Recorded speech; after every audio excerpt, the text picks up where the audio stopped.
Radiance, a sequel to Solace, written by FC Princess X. Chapter 1 Night Terrors. Time. I walked through the streets silently, looking around at the moonlit Orange Kingdom. It was quiet. A little too quiet. Not even any of the torches or lanterns were lit in any of the buildings. I keep on walking on, my footsteps echoing in the buildings around me. Why did it feel like this was all wrong? Was there supposed to be somebody here? Somebody I knew? I glance around, then see a singular candle lit in a window.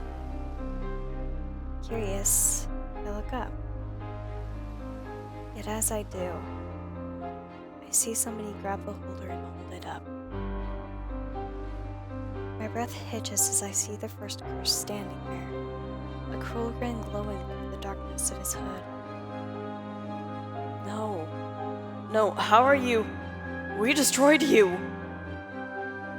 The voice came from somewhere close by, yet it didn't sound like my own. Who? I turn around to see a mirror version of me, with glowing yellow eyes and a long brown coat with their hood up, staring at the figure in the window behind me. What was going on? Who is this person? Who are these people?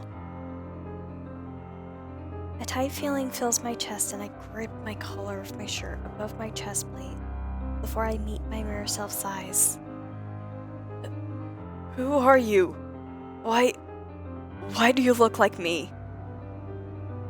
I manage out as the double quickly shoves me behind them and raises up golden aura shield, blocking a blow from the first curse, as he had ended up outside of the building.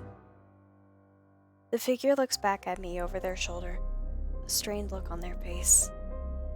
Run! The voice came from me and my double, and without a second thought, I ran down the streets, tracing my path back to the place where Steve's would usually teleport in at. Yet as I reached the area, a rift was in its place, leading to a white void. Without a second thought, I ran through, trying to escape the horrid feeling lurking in my stomach.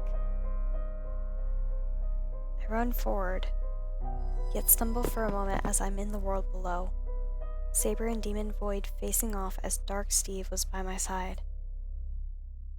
What in the sands of time was going on?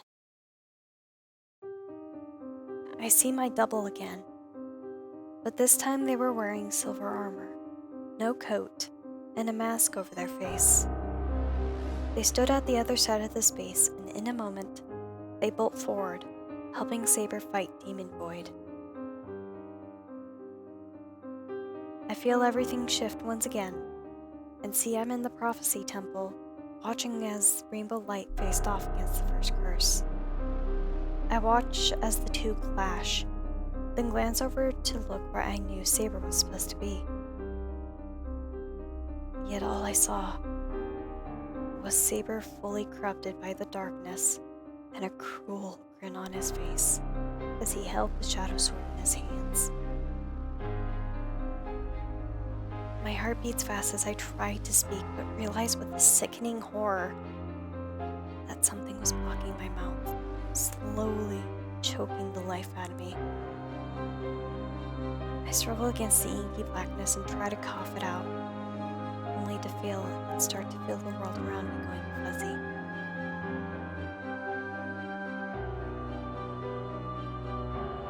You fool. You'll perish with the others.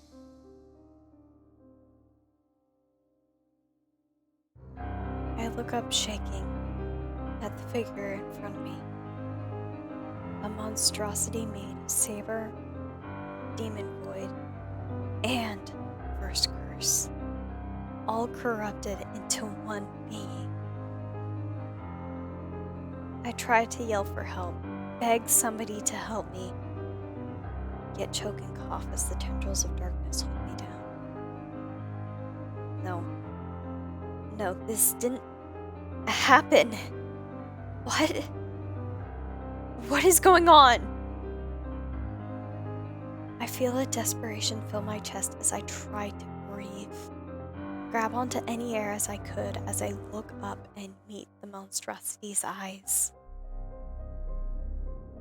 Motionless and cold, they raise the shadow sword high above their head and swing it down, leaving a sharp pain across my neck and chest as the world around me goes dark.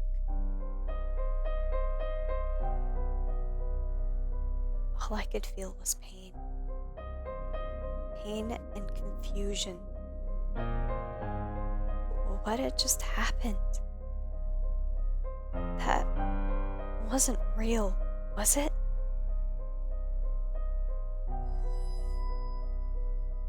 Shh, dear brother. It's okay. Don't let fear rule you.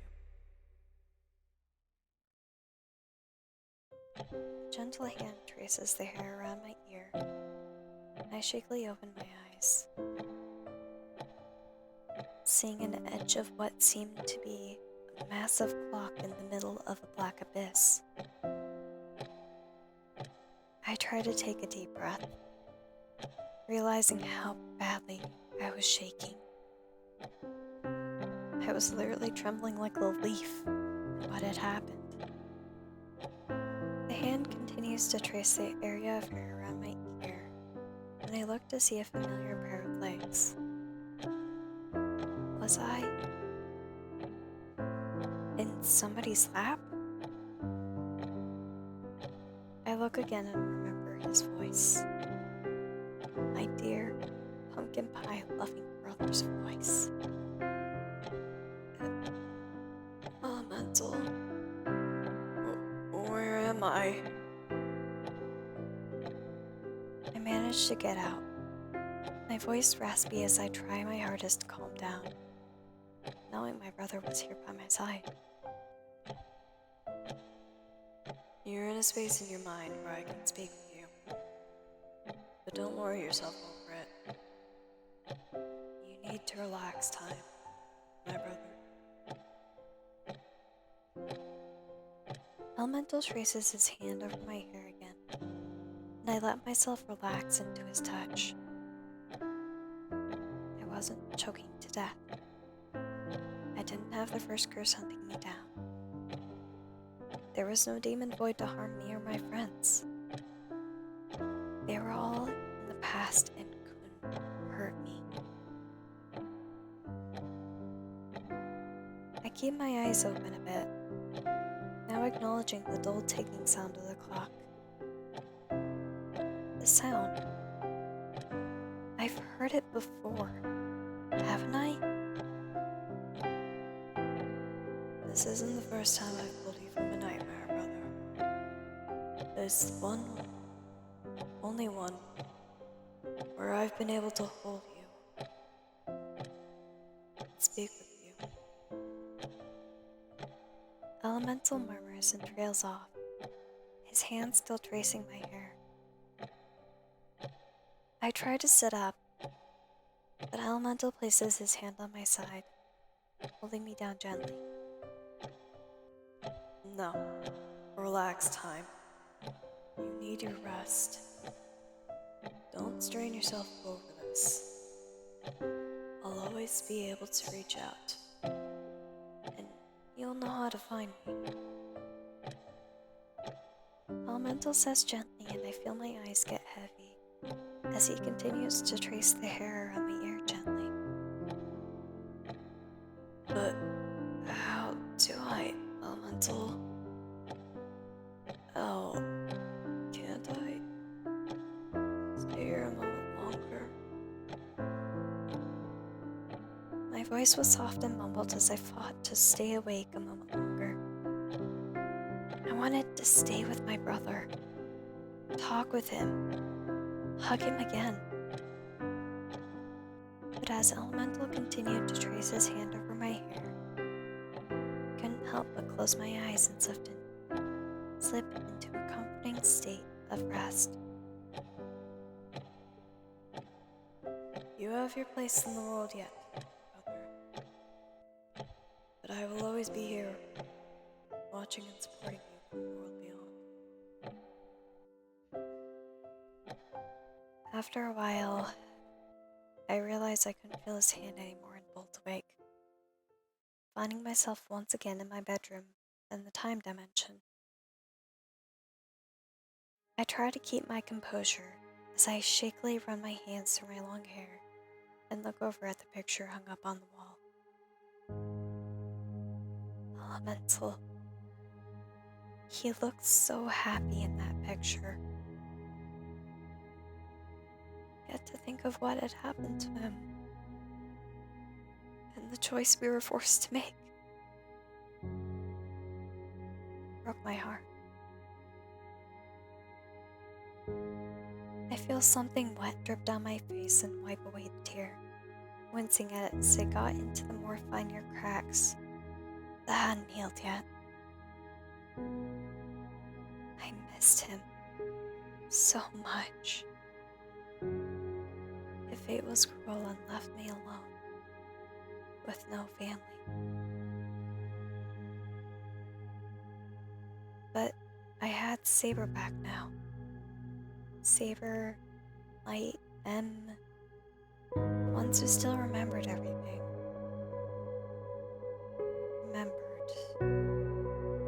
Wait. Why was my nightmare so vivid? In the past, it was past memories I had experienced. This time, what was with the first curse showing up in the Orange Kingdom in my dream? Was there something that was going to be happening soon?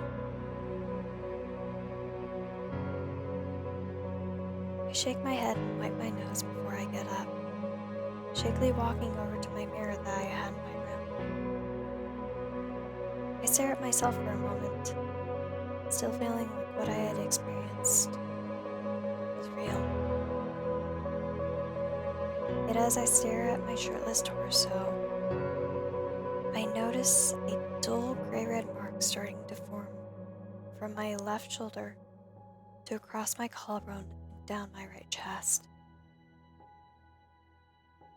Something had still affected me from that nightmare. And just thinking about that left me with a feeling of dread in my stomach.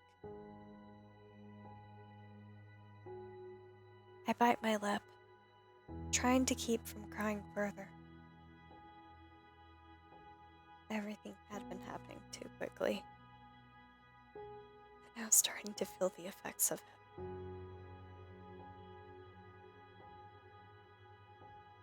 I shake my head and look over to where my shirt, armor, and coat lay on my dresser inside. Light's probably wondering where I am by now. Usually I don't stay as long as I have in the time dimension. But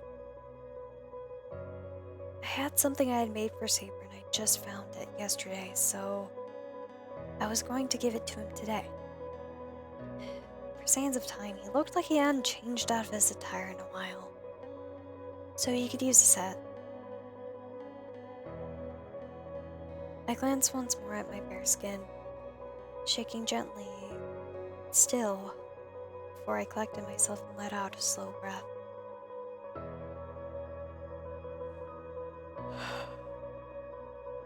It's okay, Time. Nothing's here to hurt you. Nothing can get in without you knowing. Just... why did it feel so real? Like part of me was actually there. I narrow my eyes at my reflection in the mirror and sigh. Maybe one of my books could explain. Or I could ask Light or M.